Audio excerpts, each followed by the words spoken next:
Motion to open? Second. All in favor? Aye. If anyone from the public would like to address the governing body, please go to the podium, state your name, address, and you have 4 minutes. Thank you. This is part of the last meeting. Yes, sir. Okay, Andy Dutton, Newsbeat, Hanover. Just a quick question. Can you verify which case 1901 is? That the one about Park Avenue? Which one is that? That's for the Board of Adjustment. One Irene Court. Oh, okay.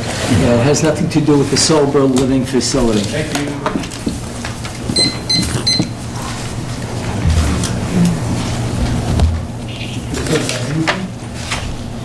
Yes.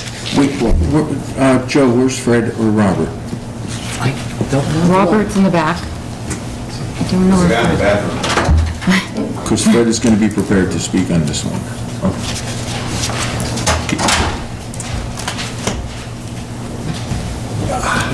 Cisco, Liberty.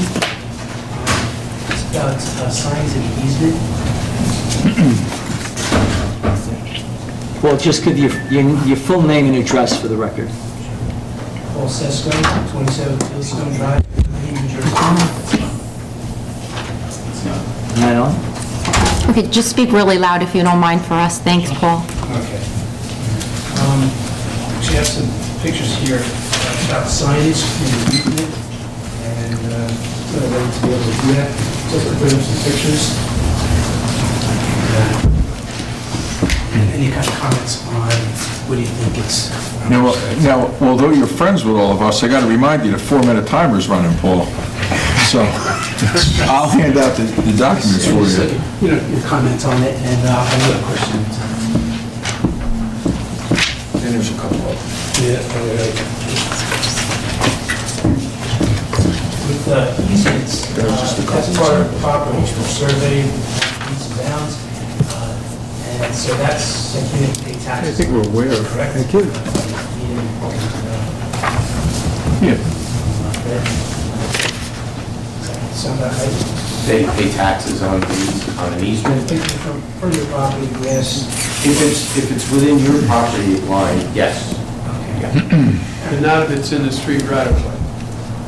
And I think that's important to distinguish, because the picture I saw was within the street right of way. That was one that was for commercial, residential. Basically, you can't put any private signs in the street right of way. So, and I live on Fieldstone Drive, I couldn't put anything, and Not between the property line and the street. so currently there's 8 to 10 foot easement. Typically, there's a 10-foot, typically, sometimes it varies, but typically there's like 10 feet from the street curb to the property line. Sometimes there's a sidewalk there. And so the picture you showed me had a sign in the grass strip between the sidewalk and the street curb. That would be in the street right of way typically. The only signs that are allowed on the street are usually traffic signs, like stop signs, no parking signs, that sort of thing. They're doing that too, so that people can see the speed limit or stop sign clearly. Right. And they don't miss it. And residents, they have the same rights. Well, the problem, I'm not going to try to answer all those things, but the difficulty with doing that is that everybody has the same rights, and if everybody did that, we'd have chaos. It'd be difficult for people to maintain that grass strip, because now, cut the grass, they got all these signs they got to go around. It can block sight lines and driveways and intersections.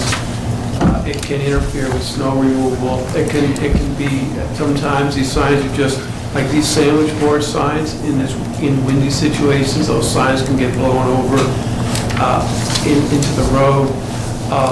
There's a lot of reasons why towns don't allow those types of signs in the right of way. On private property, yes. Okay, that's mostly what I'm talking about. I was going to bring that up also.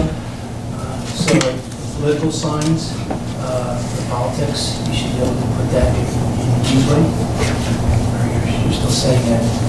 Because, you know, we maintain the property, we have to cut the grass, shovel the sidewalk, make sure it's salted. We're maintaining all that, and yet you have no say on what you can do in an easeway. And it's, pavement, I mean, and I don't have signs all year round on my property, like right now, it's political season.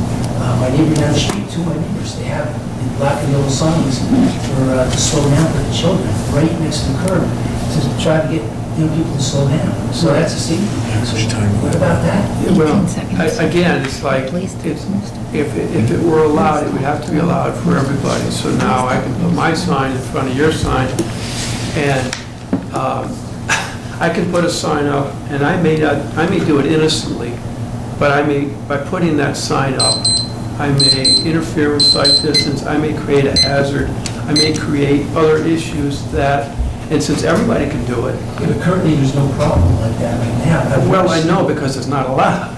But if we opened it up to everybody, you can imagine, well, I don't like your political sign, I'm going to put my political sign in front of yours. Okay, hold on a second, guys. The 4 minutes went, however, it was back and forth with you and Blaze, but Ron did a very, very nice presentation about our sign ordinance about a week and a half ago. And from that presentation, I put together a few questions for Fred. And just for the remainder of the time, Paul, I would like our attorney to read into public minutes an answer to the questions that I put forth, and here they are. Please describe the difference in ordinance with commercial and political signs. We have 3 different types of roads in Hanover: municipal, state, and county. I asked about the enforcement, who's responsible to enforce, and if the laws are consistent. Can signs be placed right up to the road, and if not, why? And does the law change for nonprofit organizations? Because we learned a long time ago, going out of business signs at one point, Fred, were protected in a different area. And then we discuss enforcement. So Fred, out of respect for time, if you could take a minute or two and just clear up the record, at least as it pertains to Hanover Township. Sure. Thank you, Mayor. You can hear me okay? Yeah. Thank you for talking into the microphone. All right. And look, I agree with everything Blaze had said just a few minutes ago, very consistent in the application of the ordinance. So with respect to the difference between commercial and political signs, contractors, per the code, can put up signs on sites where they're working in zones with a permit. Non-residential zones, they're size restricted, but they must be removed within 7 days after the work. Residential zones, one sign must be removed when the work is completed, not displayed more than 30 days. The signs shall not be located closer than 10 feet to the property line. Real estate signs are permitted in all zones, but only on the lot it pertains to, and they have to be removed within 7 days of the sale. Political and election signs. The way the code reads is they shall not be put up more than 15 days prior to the election, and they must be removed 4 days after the election.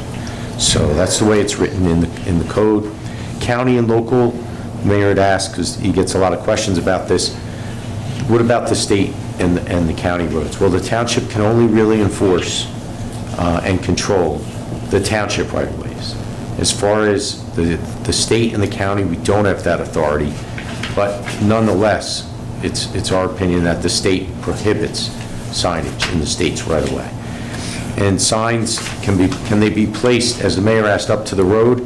And the public right-of-way is about 10 feet from the road up onto private property. So there, as Blaze indicated, would depend on the extent of the right-of-way and the area in question. But if your property line is straddles into the right-of-way, it's still 10 feet from the road up into the private property. And nonprofits, nonprofits, they're really special event type signs on public property. And it's supposed to be sponsored by a nonprofit for a general interest in the community. It can be placed on the property where the event's to be held within the public right-of-way, but not other public property. And for those type of nonprofit events, you're allowed to have signs for 7 consecutive days. They cannot be placed on areas or walkways that encroach on airspace. And they must be 40 feet away from signs for other type of similar events. So that's just a quick overview you asked for, and it's always very difficult, Mayor, as a lot of towns struggle with this, but that's in a synopsis as to what was permitted. Thank you very much. Paul, we have to move on. If you have any further questions, we're always available to you. We have to move on now. There's just one, I thought one was talking about maybe because of early voting, that would change for 15 days, or just extend it out, because voting starts earlier, 15 days. Okay, well, So perhaps we should look at that. That's a very good point. that's a good point. Thank you, Paul, and we're always available to you. Anyone else like to address the governing body?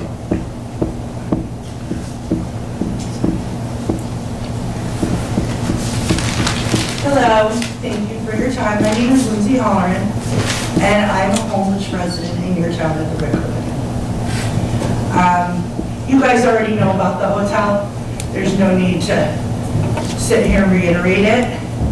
My complaint is the county and the state are setting us up for failure with extremely low FMRs. There is a TRA program through the county that is almost like a Section 8 program. It's the same concept. I'll get right to the point. They expect my family to find a 4-bedroom home for $3,065 a month with all utilities included. This is why there are so many people living for years and years and years at the Red Carpet Inn looking for a place. The state and the county legislators are not being realistic. They're giving us unrealistic and unattainable goals. And then when you go to the county, they don't care. They really don't care. I even said to them, you're our voice, you're our home's voice. You're the ones that can make it go up on the food chain to get to be laws, to get it to be legislators, to change these rules. And it's not working out. It's not working out. They don't care. So I'm coming to Hanover because I think that if the town would pressure the county to help families get a home, then a good chunk of the issues at the hotel and within your town wouldn't be so prevalent, you know, like all the police there and this there and that there.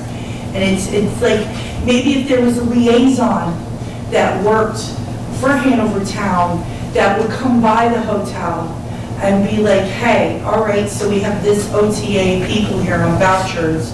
What is it that you guys need? And then go to the county, because they don't take us seriously. They do not take me seriously. I am going to Morristown tomorrow in front of the courthouse, right out in front of Mayor Doherty's window, and I'm gonna hold signs until I get his attention. I held signs earlier today outside for 2 hours. I have a son that is very disabled, that needs a home, And as grateful as I am for the Red Carpet, for having a roof over my head, personally me, if inmates don't live like that, we shouldn't have to live like that either. You know, I've heard county officials tell NIAC, I've heard it with my own ears, say do the bare minimum and we'll work with you. What's the point in 106 fines if they only total $300? What is the point in that? That's nothing to these people.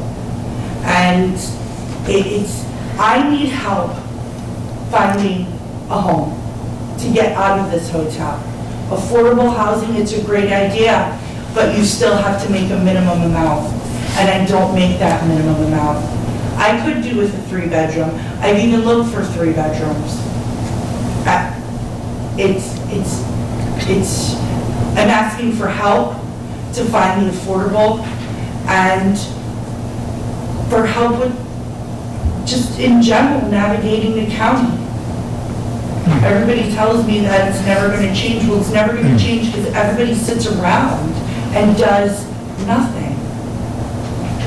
And it's turning into a thing where I feel the police don't care, the city don't care, the municipality don't care, and the county definitely don't care. And Morris County, you guys are within Morris County. I can't even get a phone call into Gary Denman. I had a whole meeting with a supervisor, an administrator, and an OTA worker That was horrible. You would be ashamed to be part of Morris County if you heard some of the things and the way I was talking to you. I really appreciate you sharing this with us. Fred, we will talk about this in a little more detail, but thank you very much, and we're always here for you. Okay, thank you. Anyone else?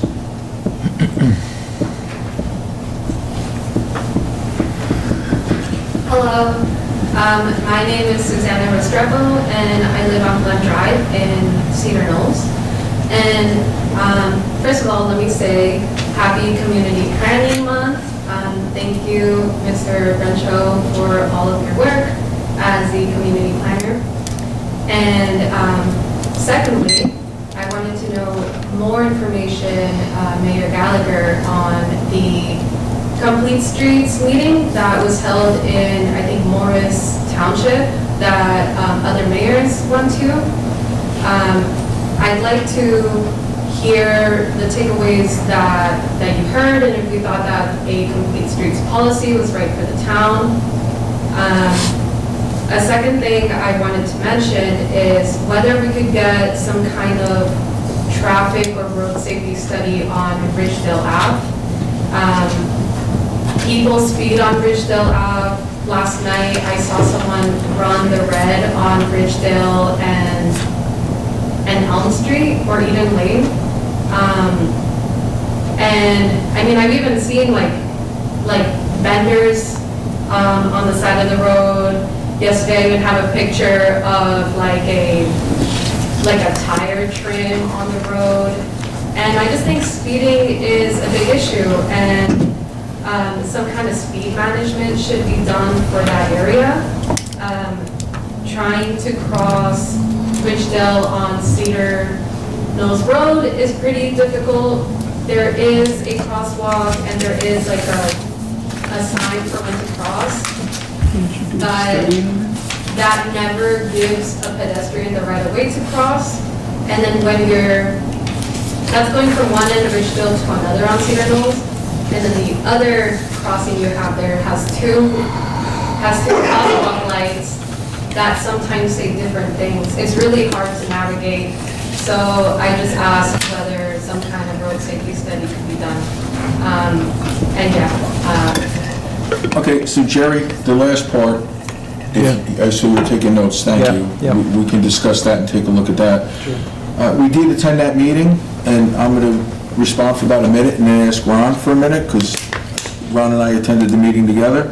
What's nice is there were quite a few people at that meeting, and it was very healthy, because the county has also been working on something very similar. So just so we're not working parallel, we had the documents from the county at that meeting, Ron and I. And we all basically want the same thing, and we are working together. And the one thing that Ron, Mayor Taylor, and I made very clear is we don't want to work parallel, we want to work together. So we're looking at several initiatives that'll make it much safer for all of us. We discussed in detail bicycling. We even discussed Harding, and we all kind of asked each other about the outfits that a lot of people wear when they're riding their bicycles in Harding, and we had quite a chuckle on it, the county asked us officially for our input, and we are giving them our input, so the document is fluid, and if anybody has any recommendations, we would like to hear from them. And we have a pretty good system in place compared to other municipalities, but we're all going to learn and borrow from one another. And what's good about us all working together with the county is funding, because the county can get a lot more money than we can, and then they can distribute it up to the municipalities. So Ron, that being said, if you want to just add to that. No, I think you did a pretty good job of explaining our meeting. Both Mayor Gallagher, Mayor of Mount Arlington, Mike Sandelis, as well as myself and Mayor Taylor from Florham Park attended this meeting with various members of Morris Township's Council as well, and we heard from some advocates that they had at this meeting as well for highway safety. As a member of the Morris County Transportation Advisory Committee have brought this to the attention of Commissioner Shaw and to the Engineering Department, who are also working on some policies along with the state of New Jersey. They did deliver me some information which we're going to be taking up. We have a meeting coming up on the Transportation Committee coming up next week, and that would be on the 15th of October. I'm going to try and get this on the agenda for them as well. But going back to Mayor Gallagher's comments, there was prepared documents that these mayors want to send to the county regarding highway safety, etc. And sort of vetoed that in one regard, because why send a letter when you could pick up the telephone and expedite matters? And I think that's what we're trying to encourage, is contact with them. But before we do that, we want to be very confident in what we want to say to the county about it. But in the meantime, I will be happy to give to our clerk several contact points for you if you'd like. On the New Jersey Department of Transportation has a complete streets guide guide out. I don't know if if that's something you avail yourself of at this point. You have that? I don't currently have it. Okay, and there are some other sites which I'll give to the clerk that she can forward on to you. NJDOT, there's a new MUTC, all these wonderful numbers, incorporating reference for improving intersections for pedestrians and bicycles. Information guide, this is done by the state of New Jersey as well. I'll pass that information and that site on to you along with several others, and hopefully that's a help to you personally. But meanwhile, we'll continue to pursue it on our end. The only other thing that came up too was, we talked about bicycling and how much we love it and encourage it. And some of my friends have those really bright suits that my wife and daughter wouldn't let me out of the house in personally, but that's our issue. But what we are going to look at, and other towns have, and we haven't yet, is a lot of the motorized bicycles almost look like motorcycles now. And not only could it be a public safety issue, but it could be dangerous for some of our youngsters driving them, because there is a law that at a certain age you have to wear a helmet. So we have a lot to look at when it comes to public safety and our bicycling and our right-of-ways, so we're on it. So I'm glad you asked us, because we were prepared for this. By the way, I still run my Cannondale 300, so it's a pretty good bike, but... It's a good bike. Yeah. So thank you, and we'll Still enjoy it. We'll talk to you soon. Thank you. Okay. Anyone else? Dina, can you just talk loud? Can you talk louder, please? Dina, Princeton Cedar Knolls. A couple meetings ago, somebody had said about, going without your car for a day or a couple of days. And I was thinking, you don't actually have to do that, but you could figure out, if I didn't have a car tomorrow, what would it take for me to get around? How much would it cost? What would I have to do?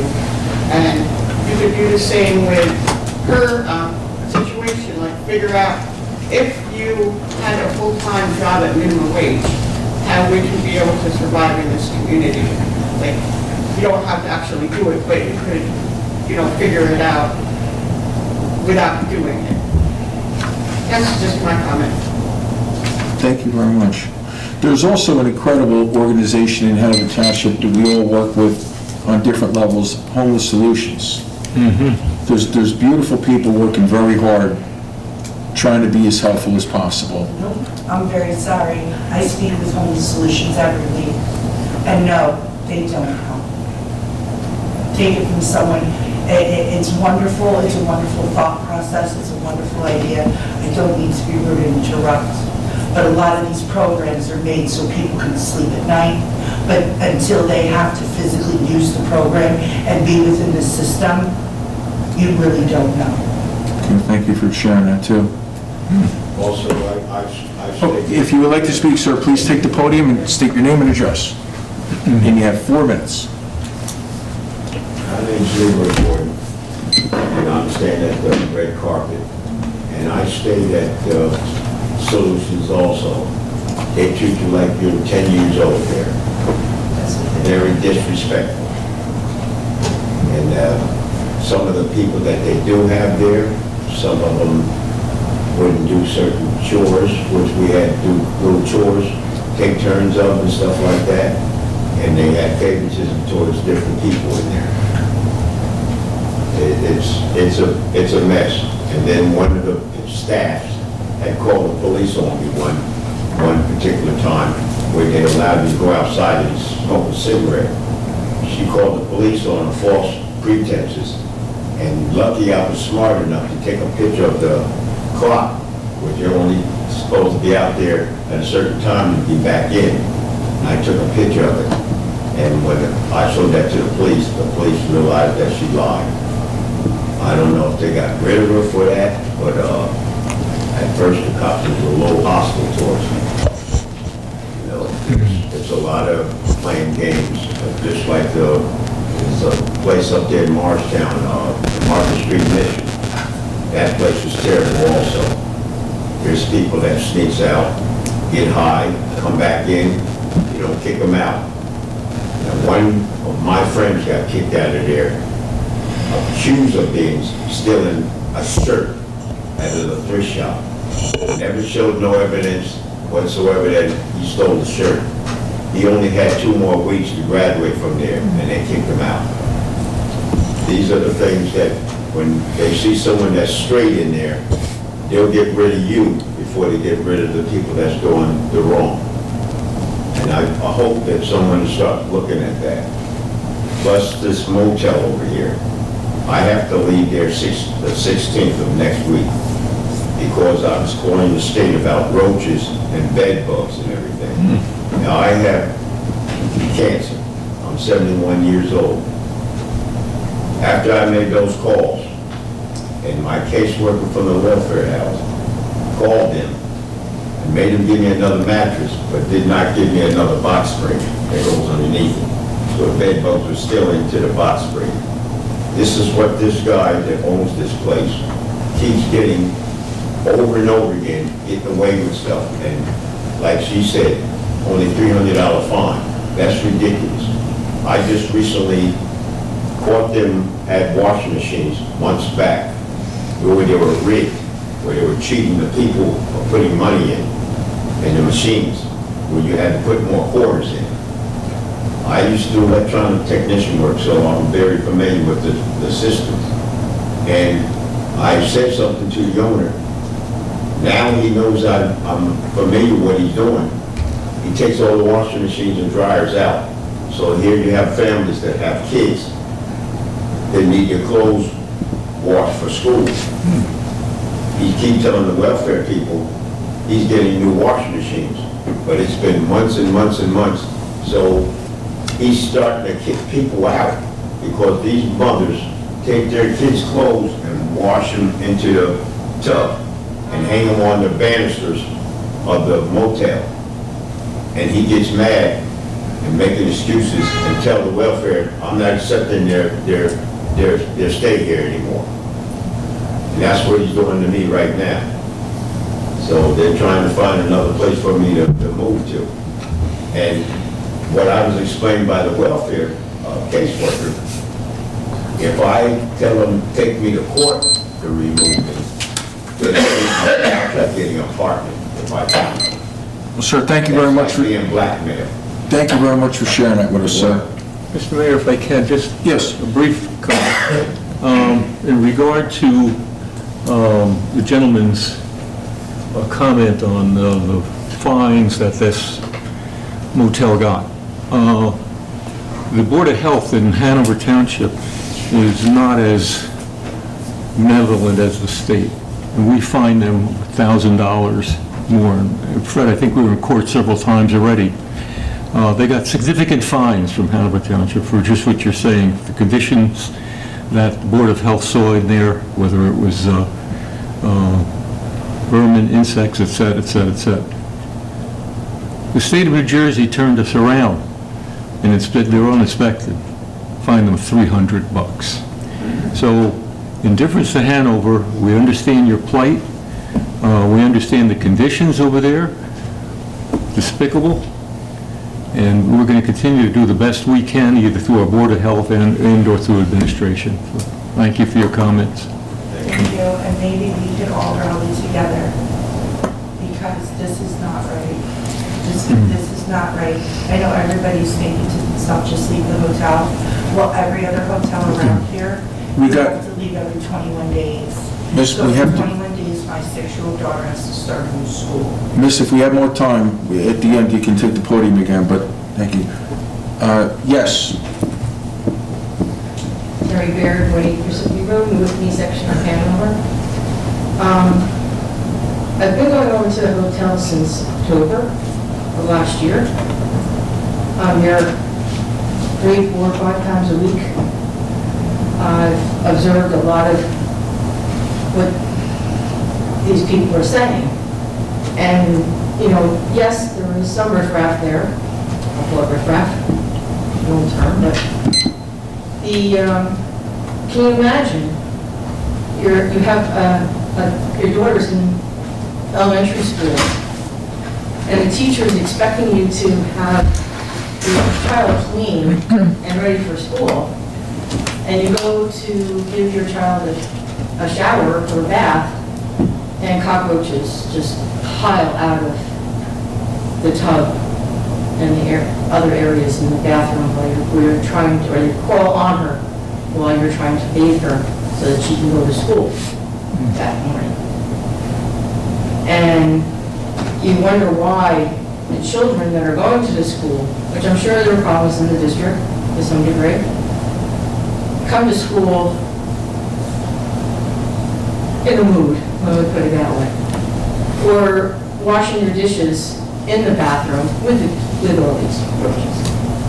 And the fact that when you're trying to sleep at night and you turn the lights off and they're falling from the ceiling onto you.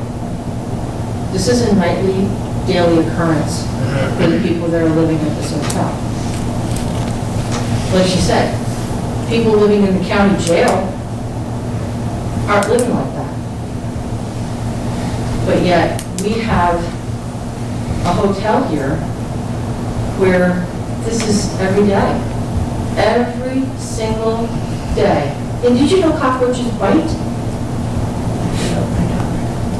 And so then the child goes to school with bite marks on them, and then the teacher sees this and says, it should, like, the parents' fault, and possibly could call DIFAS or DCP and pay on the parent because of the living conditions that they're in. There has to be something that can be done to clean this place up. It's just, it is unbelievably filthy. Unbelievably filthy. It's unsafe in so many areas. It's just unsafe from the fact of the people, the dynamics of the people that are there. It's really, I just can't believe this is allowed in town. I just cannot believe it's allowed in any town, let alone the town that I grew up and have lived in all my life. You know, it's just disheartening to see this every day that I go there. I mean, like I said, I'm there 3, 4, 5 times a week. The reason why I have to keep finding them clothes is because the cockroaches get all embedded in all their clothing. Even if they go to a laundromat and wash their clothes and bring them, have the luxury of being able to pay for the laundromat or be able to get to the laundromat to get their clothes done, and they come back and then everything's all the bugs are into it. Or they, God forbid, they get into a book bag and into school. What do you think the teacher's going to do? This is a daily thing that they have to deal with every single day. Doesn't go away. You can't walk away. You have no other place to go. And the county is failing them like you would not believe. If anybody wants to talk to me, I am more than happy to talk to you and give you a lot of information that'll make your head spin. Terry, you know all of us pretty well by now. And you know Fred Samarow, and I'm not going to say it because he's sitting 12 feet away from me. Fred is one of the sharpest guys I know, an incredible attorney. And you know after this meeting, we're going to say, Fred, what could we do? So thank you for sharing this. And Fred, thank you for listening, and I know you're getting ready for your comments to make to the governing body, but we appreciate this input. Thank you. Anyone else? Motion to close. Second? All in favor? Okay. Thank you, everybody. Can you read that? Yep. Now, here's the public meeting. Adequate notice of the October 10th, 2024 meeting of the Township Committee has been provided in accordance with the Open Public Meetings Act by posting written notice and agenda of the meeting on the bulletin board in the Municipal Building, 1000 Route 10, Township of Hanover, and by hand delivering, mailing, or faxing such notice to the following newspapers: Morris County's Daily Record, the Star Ledger, Hanover Eagle, and by filing the same with the Township Clerk. Committeeman Cahill. Here. Committeeman Faramasca. Here. Committeeman Francioli. Here. Committeeman Mahalko had a prior event, and he is excused this evening. Mayor Gallagher. Here. 4 members in attendance. If you would, please stand and join us for the Pledge of Allegiance, and please remain standing for our prayer, which will be handled by Brian Cahill. I pledge allegiance to the flag of the United States of America and to the republic for which it stands, one nation, under God, indivisible, with liberty and justice for all. Almighty God, please watch over and guide this governing body with an abundance of wisdom and understanding to help make the best decisions for our residents. Please bless our first responders and township volunteers who help to keep us all safe. Also bless our township employees and residents. Lastly, let us pray for the men and women of the U.S. Armed Forces who stand vigil over us always. Amen. Thank you, Brian. Hey, Krista. Okay. Good evening. The first item on the agenda is a letter from Shelby Snow resigning from her position as Assistant Business Administrator for the Township. Effective date of her resignation will be October 18th, 2024. Shelby will be dearly missed. May I please have a motion to accept her resignation? So moved. May I have a second? All in favor? Regrettably. All in favor? Aye. Next is the approval of the Township Committee meeting minutes of August 8th, 2024, and September 12th, 2024. May I have a motion to approve? So moved. Second? All in favor? Aye. Except I will abstain from September 12th. I will abstain from August 8th. Perfect. Thank you. So approved. Next on the agenda, we have the public hearing and adoption of 2 ordinances. Ordinance numbers 25-2024 and 26-2024. Proof of publication that the 2 ordinances and their notice of introduction appeared in full in the September 18th issue of the Daily Record, and also the September 26th issue, reflecting a time change for tonight's public hearing in the Daily Record in accordance with law. At this time, may I have a motion to convene the public hearing on ordinances 25 and 26? So moved. Second? Is there anyone in chambers wishing to be heard concerning any of these ordinances? If so, please state your name and address for the record, and which ordinance you would like to address. Closed. Second? Now, may I have a motion to adopt ordinance number 25 and 26? So moved. Second? On roll call, Committeeman Cahill. Aye. Committeeman Faramasca. Aye. Committeeman Francioli. Aye. And Mayor Gallagher. Aye. So adopted. We have no introduction of ordinances this evening. Move right on to our resolutions. Next order of business is the approval of resolutions 165-2024 through 177-2024 as a consent agenda. Does any member of the committee have any questions regarding any of these items? Move they be adopted. Second. All in favor? Aye. Resolutions are so approved.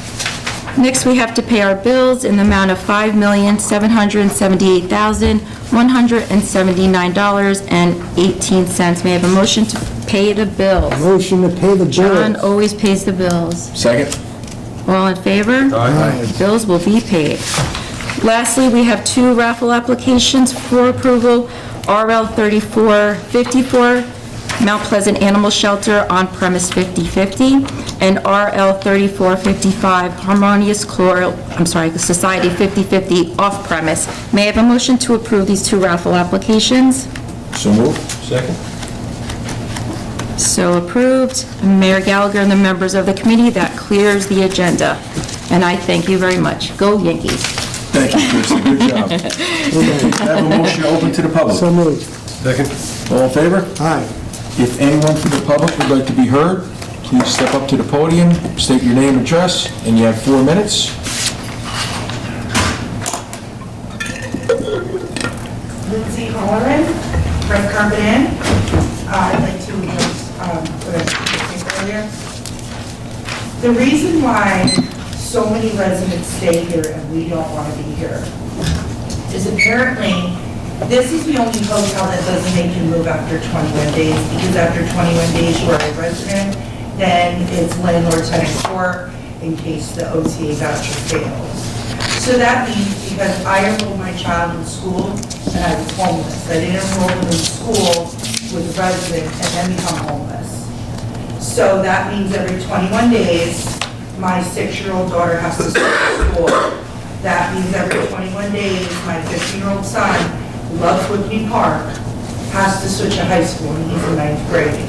I also have a son who's turning 3 that has Down syndrome and has a feeding tube and a colostomy bag. So moving around isn't really an option for us because he receives early intervention where social workers and teachers come out 3 days a week.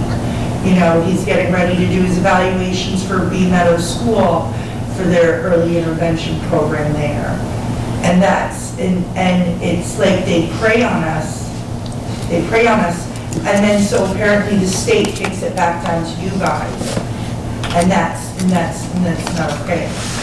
That's not okay at all. But that's why a lot of the residents stay, because that is our only option. It's just our temporary home. It's like being in purgatory, I guess. Just playing the waiting game for the cheap house to come up, maybe within the town of Hanover to give an incentive to landlords that rent. Maybe if they accept a TRA voucher, they get a discount on the property taxes, which can be passed on to the tenant to lower the rent, to make it so the FMR, it's within the FMR, if that makes sense. You know, just something to help us get out. There's people that live there that are okay with living here, and that's great. But we aren't, and I think that there should be something here within the town to help residents that are serious about getting out of this situation, getting out. I do want to mention real quick, the Hanover Police are amazing. My fiance, Robert Rauza, who's not here, he has a lot of mental health issues and he has multiple personality disorders. And he is deteriorating mentally day by day by day. And he's had a big mental health crisis across the street. And the police officers were amazing. And I would just like to commend that with me and the police officers working together, it was able to de-escalate and get him to a hospital and a facility to get him treated. And I just have to commend you on the police in the ways of that. That's my personal experience. Thank you, guys. Right, if you could share that with HCPD, that'd be great. Thank you. Drive with me. Can you petition some of the legislators? Excuse me? You just speak up. Speak up, please, we can barely hear you. Thank you. Can you petition some of the legislators? Well, you have to speak into that microphone. The mic's not working. You just need to speak That don't still work? It's not on. Use your outdoor. Yeah, use your drill instructions. Use your big Oh, jeez. Great equipment. Can we petition some of these legislators, especially, the governor? He's sympathetic about certain things. He would extend himself on other things that people really. I'm getting ready to drive to Trenton, but Governor Murphy is not sympathetic on this. But I'm going to I'm approach sure him not to again. you, not to you. to other things he is. Yes. But he needs to spread the wealth there. I mean, Yes. can you call him up, Monkey Cheryl? She told me that I'm turning. Good to know. There's gotta be somebody to do something. Thank you, Paul. Anyone else?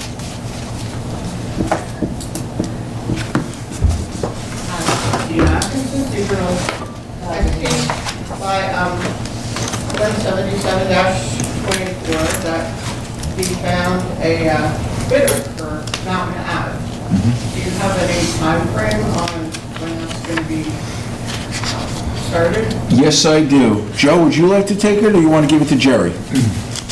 No, if I recall correctly, the specification says that within 30 days from the execution of a contract, they must start work on the installation of the speed humps. And Jerry, I think we're talking about 11 speed humps on the two streets? Yep. So we're talking about beginning within 30 days following the execution of a contract, which still has to be done. Okay. And do you have any time frame on when you're meeting with the residents? No, not yet, no, we just awarded this, we accepted the bids on Tuesday, awarding it tonight, so we haven't had communications yet with our team, with Colliers, they're kind of very uneasy to address some of the residents on the location. Tonight. And also, I saw on the conference that you were discussing the consolidation of District 2 and 3. What are your feelings on that? So I was just providing the rest of the committee an update as to the happenings and what occurred at the District 2 meeting, as well as the last District 3 meeting, as well as there was also a joint meeting of both districts where they discussed consolidation. So I was simply explaining what occurred at each of those meetings. I'm sorry, I couldn't hear. Oh, so I was basically, since I'm the liaison to public safety, I try to attend those district meetings as much as I can. So I basically wanted to provide an update to the rest of the committee as to where both the districts were with regard to consolidation. Okay. So, as you know, basically, District 3 put forth a resolution that District 2 did not necessarily agree with. During a meeting, a joint commission meeting, they discussed the resolutions at length and also discussed consolidation to some extent, and that's basically where they're at. Okay. Are you going to be able to attend the District 2 meeting on Monday? I am planning on it, yes. To the best of my ability, I'll be there. Thank you. And the only thing I'll tell you too about the speed bumps is, we are going to already begin Phase 2 because it came in under what we appropriated. So we will be putting 2 more in the initial area, and then we are going to also begin on the other side of Ridgedale Avenue, which is Malapartis and Boulevard. So we're ahead of the game. Okay. I know she was worried about that, the last meeting on Boulevard. Thank you. Thank you. Anyone else? Motion closed. Second? All in favor? Aye. Motion to adjourn? So moved. Second. All in favor? Aye. Thank you. Hey Fred, can I talk to you for a minute before we go? Very good. Fred, I need to talk to you too before you go. Yeah. Me too. You take the mayor first, and then you can take Kristen and me.